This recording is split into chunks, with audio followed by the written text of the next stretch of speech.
തൻ്റെ പുതിയ ചിത്രം റിലീസ് ചെയ്യാനിരിക്കെ കന്നഡ നടൻ മദനൂർ മനു അറസ്റ്റിൽ. സീരിയൽ നടിയുടെ പരാതിയുടെ അടിസ്ഥാനത്തിലാണ് അറസ്റ്റ്. ബംഗളൂരുവിലെ അന്നപൂർണേശ്വരി നഗർ പോലീസാണ് നടനെ അറസ്റ്റ് ചെയ്തത്. ലൈംഗിക പീഡന പരാതിയാണ് നടി നൽകിയിരിക്കുന്നത്. തുടർന്ന് ഒളിവിൽ പോകാൻ ശ്രമിച്ച നടനെ ഹാസനിലെ ശാന്തിഗ്രാമത്തിൽ നിന്നാണ് പോലീസ് അറസ്റ്റ് ചെയ്തത്.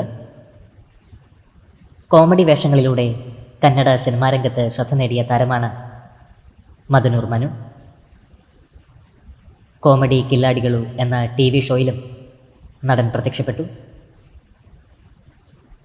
നടൻ അറസ്റ്റിലായിരിക്കുന്നു എന്ന വാർത്ത ആരാധകരെ നടുക്കിയിരിക്കുന്നു.